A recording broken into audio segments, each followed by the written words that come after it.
In tonight's Political Insider, the debate over guns. After last week's mass shooting in Oregon, President Obama called on Congress to put a stop to these types of tragedies.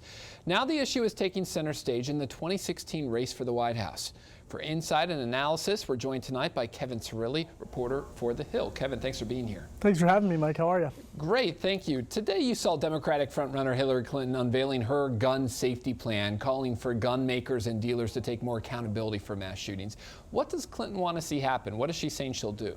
Well, twofold. She says that she wants to increase the federal background check system in addition to making more stringent requirements for those who are mentally ill. But the way she wants to do it is already drawing criticism from Republicans because she wants to use more executive actions, more executive power, in addition with trying to pass a bipartisan piece of legislation through Congress, which we all know has proven tricky to say the least. And so that use of executive force is something that Republicans have criticized President Obama with for years, particularly this year alone. And so that's already drawing criticism from the right.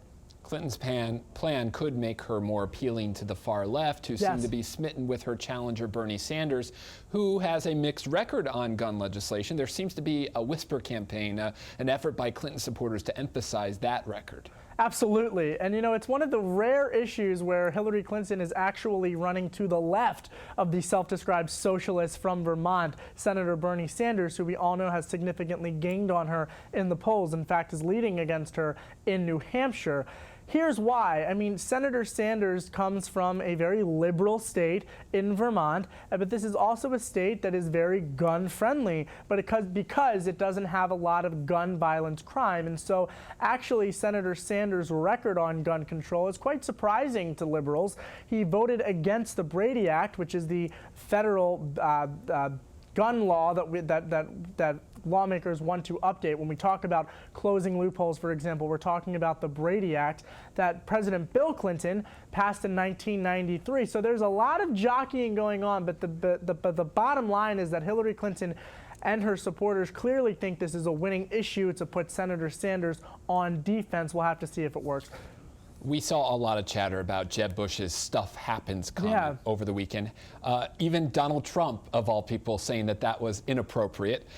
How have other Republican candidates responded to this tragedy and this debate about guns? Well, that's a great question, and it is always tough to talk about the politics of a situation, especially such a senseless act of violence and a tragedy where the acts of heroism are still emerging just days after this tragedy took place. But what's interesting about Jeb Bush is that the former Florida governor has garnered a lot of establishment support and raised a lot of big bucks. But when you see a comment like that, it really begs the question about whether or not he can connect on the stump. Not only he struggled with the far right and the conservative base of his party, but play this out. Should he become the party's nominee? I think that there are a lot of Republican strategists tonight and quite frankly in the past couple of weeks who are starting to ask themselves, if this is really the type of rhetoric and the type of tone they want coming from their candidate after a mass shooting, to use that kind of rhetoric, is that really the message the Republican Party wants to put up heading into 2016 in a general election? I would expect people like Senator Marco Rubio, as well as Ohio Governor Kasich, to really start to differentiate themselves from former Florida Governor Bush.